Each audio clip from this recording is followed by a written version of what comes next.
저는 오늘 마음의 할례를 받으라는 제목으로 말씀을 함께 나누려고 합니다. 말씀을 준비하면서 그런 생각들을 많이 해보게 됩니다.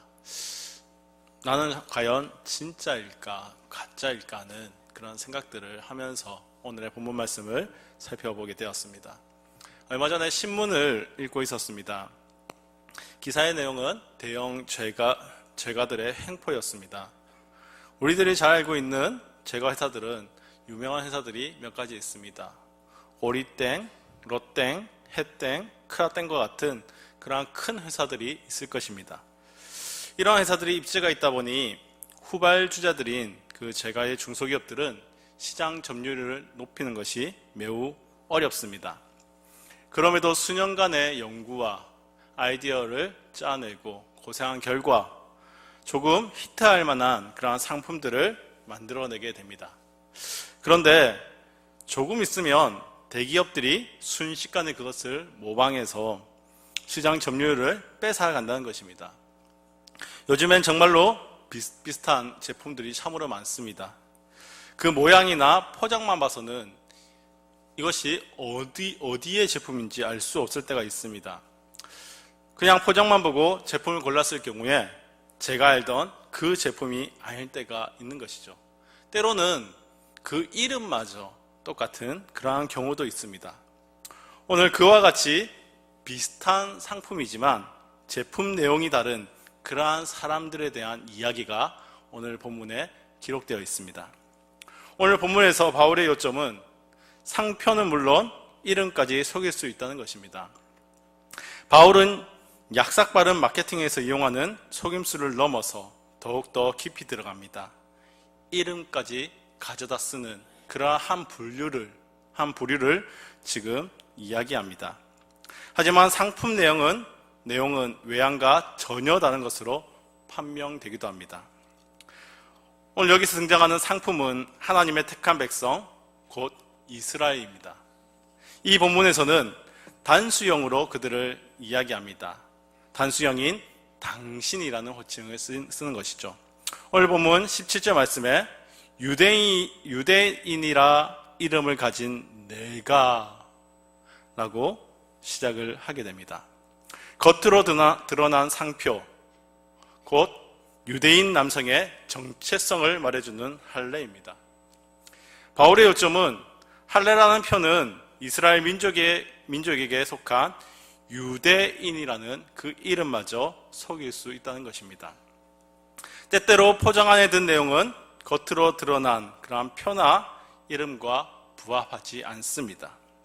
그들의 상표는 유대인, 하나님의 선택된 백성이지만 그의 내용물은 전혀 하나님의 백성이 아닌 것을 지적하고 있습니다. 오늘날 우리에게도 이 말씀은 동일하게 적용되는 것 같습니다. 우리들의 상표는 무엇입니까? 우리들의 상표는 그리스도인입니다. 그리스도를 믿고 따르는 사람이라는 표입니다. 그 표로 우리는 세례를 받고 교회를 다니고 있습니다. 그러나 그 실상의 내용은 전혀 그리스도를 믿고 온전히 따르지 못하는 그러한 모습들이 있을 때가 있다는 것입니다. 그래서 오늘의 말씀은 우리를 자꾸 돌아보게 만듭니다. 바울은 당신은 유대인이라 하면서 혹은 그리스도인이라 말하면서 왜 그 이름에 걸맞게 살아가고 있지 않습니까? 하는 의문을 던지고 있는 것이죠. 사도 바울은 로마서 1장과 2장 초반부를 통해서 복음을 선포하면서 이 복음은 헬라인이건 유대인이건 모두에게 필요한 것이라 이야기합니다. 왜냐하면 유대인이건 헬라인이건 모두 하나님 앞에서 똑같은 죄인이기 때문입니다. 2장 16절까지의 바울의 요점은 이것입니다. 이 세상 모든 사람 중 하나님의 심판을 피할 자가 없다는 것입니다. 그것은 유대인도 포함되는 것이죠. 사실 유대인이라는 단어는 매우 의미 있는 단어입니다. 유대인이라는 호칭은 당시에 매우 영예스러운 호칭이었습니다. 왜냐하면 그것은 참 하나님을 고백하며 예배하는 자를 의미하는 것이기 때문입니다. 사진이나 인터넷을 통해서 혹시 랍비를 보신 적이 있으십니까? 검은색 옷을 입고 머리에는 항상 모자를 쓰고 다니고 있습니다. 그들의 이런 모습에는 의미가 담겨져 있습니다.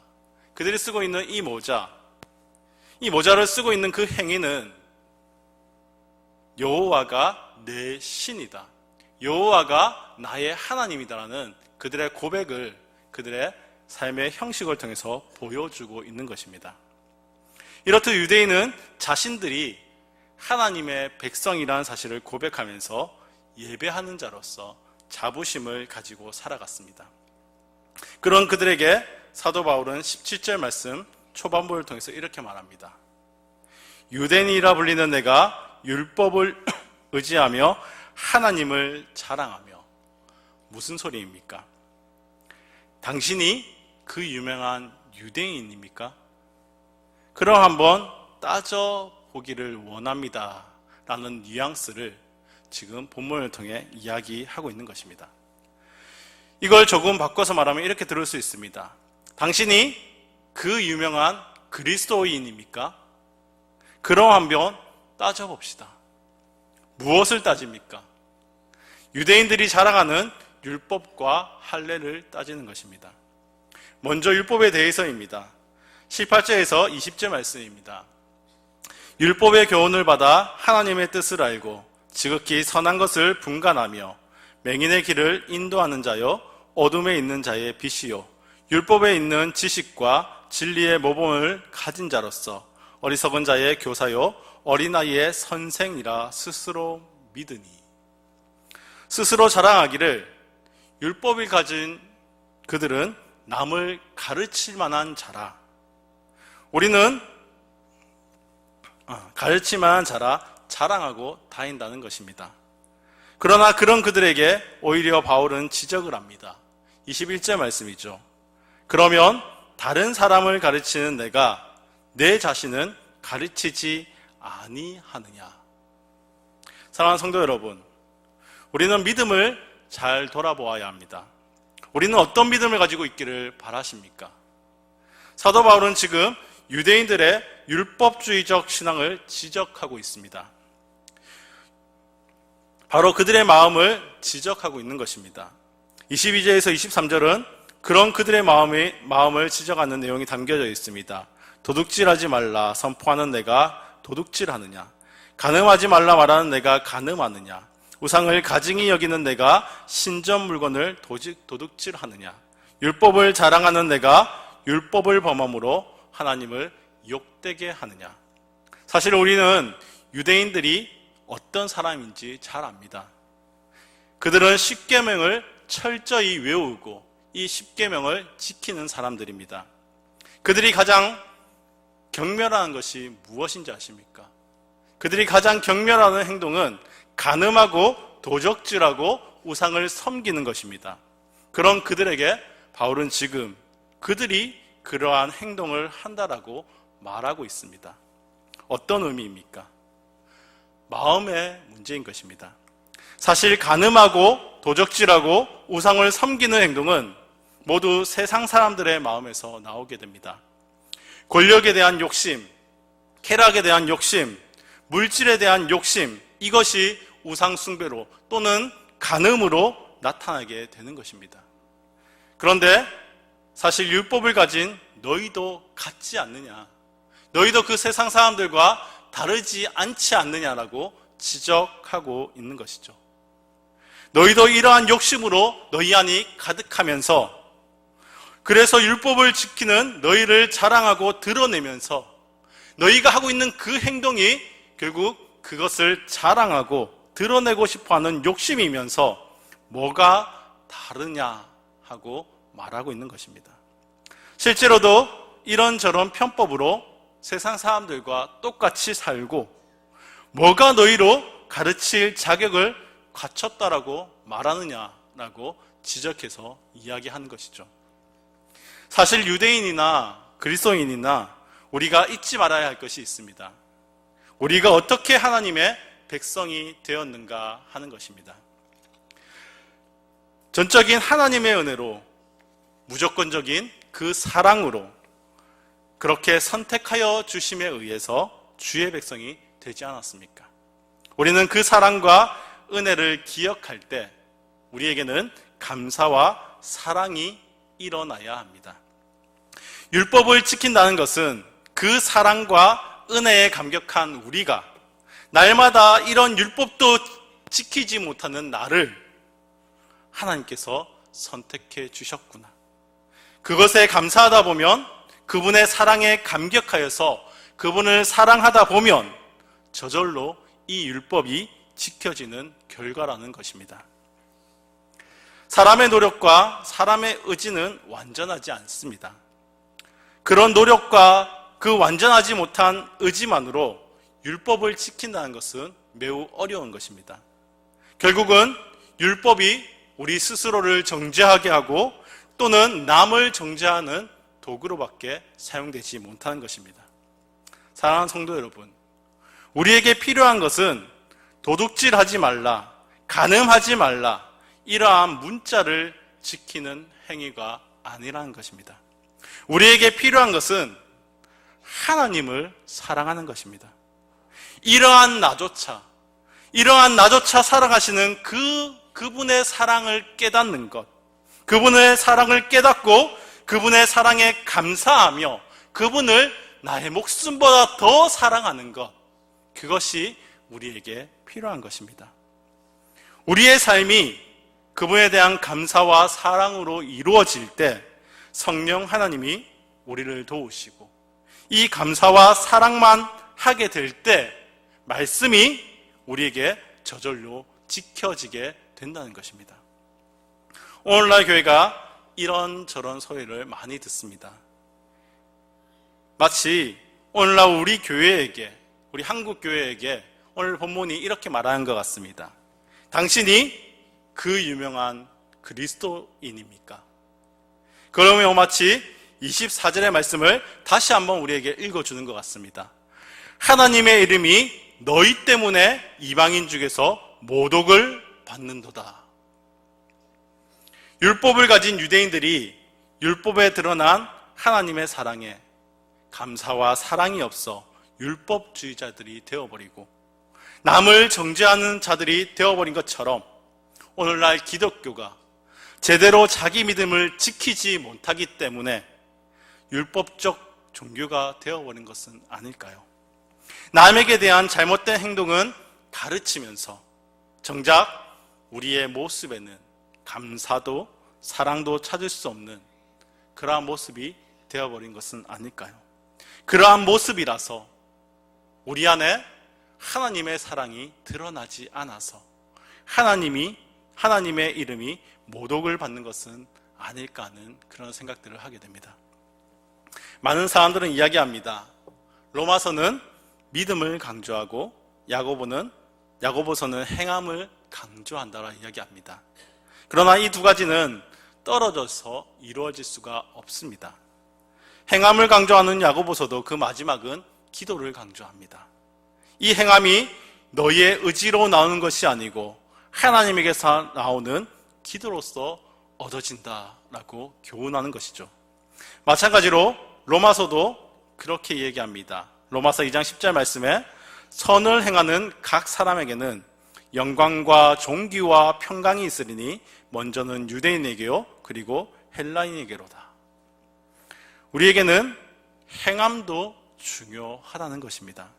사랑하는 성도 여러분, 여러분이 말씀을 많이 읽고 말씀을 잘 알고 말씀에 대해서 해박하다고 생각하십니까? 그래서 그 말씀을 통해서 남을 가르칠 수 있다라고 생각하십니까? 그러면 그 말씀으로 왜 스스로는 가르치지 않고 있으십니까? 하나님의 크신 은혜와 사랑에 대한 감격이 있고 그 감격으로 인한 감사와 사랑이 여러분에게 있으십니까? 그것이 여러분의 삶에서 여러분의 행함으로 드러나고 있으십니까? 오늘 본문은 우리에게 말합니다. 너 유대인이라 칭하는 자여, 아니 너 그리스도인이여. 여러분은 그렇게 살고 있는지 다시 한번 돌아보기를 원합니다. 사도 바울은 우리에게 따지고 있습니다. 당신이 그 유명한 그리스도인이십니까? 그렇다면 당신의 삶을 한번 따져봅시다. 그러한 말씀에 부끄럽지 않게 살아가는 저와 여러분이 될 수 있기를 간절히 소원합니다. 두 번째로 유대인이 자랑한 것이 무엇입니까? 할례입니다. 이 할례는 유대인들이 하나님의 백성이라는 증표였습니다. 그래서 유대인들에게 이 할례는 하나님의 백성인 자신들과 이방인을 구분짓는 매우 중요한 기준이었습니다. 사도 바울도 이러한 할례가 매우 유익하다 말합니다. 본문 25절 말씀을 통해서 이야기하는 것이죠. 할례 받는 것은 하나님이 하나님의 백성으로 우리를 삼아주셨다. 그것을 증거하는 것이기에 감사할 것이지 자랑거리가 되지 않습니다. 이것이 남을 정죄할 권리를 주는 것도 아닙니다. 사람이 할례를 받는 행위로 인해서 하나님의 백성이 되는 것이 아니기 때문입니다. 그럼에도 할례는 중요합니다. 그와 마찬가지로 우리에게 있어서 세례도 중요하다고 생각합니다. 저는 가끔 그런 사람들을 봅니다. 세례를 받지 않고 자꾸 미루는 것입니다. 자신은 아직 깨끗하지 못하기 때문에, 혹은 세례가 구원의 방편은 아니기 때문이라고 이야기하는 분들을 만납니다. 물론 맞습니다. 그러나 저는 이 세례의 증표가 매우 중요하다고 생각합니다. 세례를 받음을 통해서 하나님의 백성으로 나를 삼아주셨다는 그 증표가 되기 때문입니다. 내가 자격이 주어져서가 아니라, 이것이 구원의 방편이기 때문이 아니라, 하나님이 나를 백성 삼아주셨구나, 이것을 기억하는 시간이기에, 하나님을 다시 한번 떠올릴 수 있는 시간이기에, 그분의 은혜와 사랑에 감사하고 더욱 사랑할 수밖에 없는 시간이기에 세례는 매우 유익하고 좋다라고 생각합니다. 그러니 세례를 적극적으로 참여하는 것은 좋은 일입니다. 그러나 이것이 자랑거리가 되지는 않습니다. 고린도전서 1장 29절은 이렇게 얘기합니다. 이는 아무 육체도 하나님 앞에서 자랑하지 못하게 하려 하심이라. 우리가 세례교인인 것, 내가 세례를 받은 것, 또는 내가 집사가 되고 내가 장로가 되고 내가 목사가 되는 것, 이 모든 것은 하나님께 우리가 올려드려야 할 감사의 기도 제목이지, 그것이 자랑거리가 되지 못합니다. 우리에게 유익한 것이나 자랑거리가 되지 못하는 이 증표는 보이는 것이 중요한 것이 아니요 보이지 않는 것이 중요합니다. 본문 29절은 그래서 우리에게 할례는 마음의 할지니라고 권면하고 있습니다. 마음의 할례는 무엇입니까? 성경은 이렇게 말합니다. 골로새서 2장 11절 말씀은 이렇게 이야기합니다. 또 그 안에서 너희가 손으로 하지 아니한 할례를 받았으니 곧 육의 몸을 벗는 것이요 그리스도의 할례니라. 무슨 말입니까? 우리가 할례를 받는 것은 그리스도가 나의 마음의 왕으로, 내 삶의 주인으로 임했다라는 것입니다. 직분이나 세례를 받는 것이 하나님의 백성된 증표가 아니라 그리스도를 나의 왕으로, 주인으로 모시고 사는 것이, 그러함으로 인해서 우리의 삶에 여러 가지 행동들의 변화가 일어나는 것이 바로 하나님의 백성된 증표라는 것을 우리에게 알려주고 있습니다. 유대인들은 열심히 율법을 지키는 율법주의자들이었습니다. 오늘날 크리스찬은 열심히 신앙생활을 하는 그러한 믿음의 사람들입니다. 열심히 신앙생활을 하는 것은 매우 중요한 것입니다. 하지만 무조건 열심히 하는 생활, 무조건 열심히만 하는 신앙생활은 바른 것은 아닌 것 같습니다. 2014년 한국갤럽에서 한국인 종교 실태 조사를 했습니다. 그 항목 중 이러한 항목이 있었습니다. 가장 종교 생활에 열심히 내는 종교는 어디일까요? 단연 1위는 기독교였습니다. 기독교는 각종 기도회, 부흥회, 성회, 전도 모임, 성경 공부 등 모든 면에서 열심히 하는, 정말 열심히 있는 그러한 종교로 손꼽혔습니다. 이것을 세상 사람들도 인정한다는 것입니다. 그런데 종교에 대한 호감도에서는 이런 결과가 나타납니다. 1위는 불교입니다. 25%이죠. 2위는 천주교 18%, 그리고 3위가 기독교입니다. 10%의 호감도를 받았다는 것입니다. 이러한 결과들이 보여주는 것이 무엇일까요? 기독교는 종교 생활에는 열심이지만 결코 선한 영향력을 끼치고 있지는 못하다는 것을 나타내 보여주고 있는 것입니다. 어느 순간 한국교회가 복음의 신앙이 아니라 율법주의의 신앙이 되어버린 것은 아닐까 반성하게 되는 것입니다. 열심과 충성은 있으나 상표만 진짜이고 그 내용물은 가짜인 그러한 상품이 되어버린 것은 아닐까요? 주님께서 우리에게 베푸신 그 놀라우신 은혜와 크고 넓으신 그 하나님의 사랑에 대한 감사와 사랑은 사라지고 어느덧 율법에 얽매여서 서로 비난하고 비판하고 과시하고 내세우려고만 하는 그러한 모습으로 남아있지는 않는가 하는 것입니다. 그러한 우리의 모습이 마치 유대인들과 이 율법주의자들과 같진 않은가요? 교회에 나가는 것이, 우리가 세례를 받은 것이, 우리가 직분을 받은 것이 내가 하나님의 백성이라는 증표가 되지 못합니다. 오히려 사도 바울은 우리에게 마음의 할례를 받으라 말합니다. 마음의 할례는 그리스도를 나의 왕으로, 나의 주로 모시는 삶입니다. 십자가를 통해 나를 죽음 가운데서 살리신, 아무 자격 없는 나 같은 자를 위해 대신하여 값을 치루어 주신 그분의 그 은혜와 사랑에 감격하여서 그분께 감사하고 사랑하는 그러한 삶입니다. 날선 비판이 아닌, 과시가 아닌 감사와 사랑입니다. 가늠한 여인의 사건을 떠올려 보시기 바랍니다.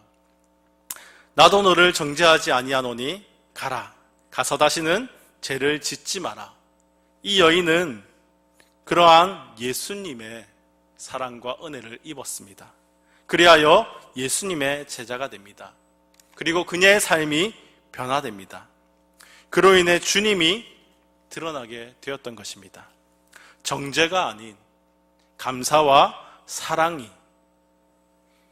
죄를 안 짓게 만들고 주님을 따라 살아갈 수 있게 만들었던 것입니다. 사랑하는 성도 여러분, 우리가 그리스도인으로 살아가는 것은 매우 중요합니다. 그러기 위해 열심을 내는 그러한 신앙생활이 저와 여러분에게 있어야 합니다. 그러나 무조건적인 열심은 위험하다는 것입니다. 너 그리스도인이라 칭하는 사람아, 오늘 바울은 우리를 가르쳐 그렇게 부릅니다. 그리고 말합니다. 육신의 할례가 아닌 마음의 할례를 받으라. 우리가 말씀대로 살아갈 수 있는 방법은 우리의 노력이 아닌, 우리의 의지가 아닌 그리스도를 떠올리는 것입니다.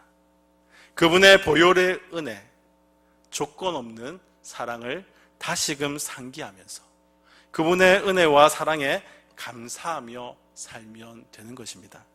그리고 그분을 더욱 사랑하는 것입니다. 나의 목숨을 바쳐서라도 그분을 더욱 사랑하십시오. 예수님이 여러분의 진정한 왕이 되시고 여러분의 진정한 주인이 되실 때 우리 안에 성령 하나님이 역사하십니다. 그리고 저절로 우리가 말씀을 지키며 살아갈 수 있도록 우리를 만들어 주십니다. 우리에게 필요한 것은 이것을 지켜야지, 이것을 반드시 이루어야지 하는 의지와 노력인 것이 아니라 그 무엇보다 예수를 사랑하는 그 마음이 우리에게 필요합니다. 우리에게 요구되어지는 것은 하나님을 향해서 달려가야지 하는 우리의 의지가 아니라 하나님의 은혜를 다시 떠올리고 하나님이 내게 베푸신 그 사랑을 다시 떠올리는 그것이 우리에게 필요합니다. 그 은혜와 사랑에 감격해서 나에게 나오게 되는 그 사랑의 모습이, 그 사랑의 행위가 하나님의 이름을 드러나게 만드는 것입니다.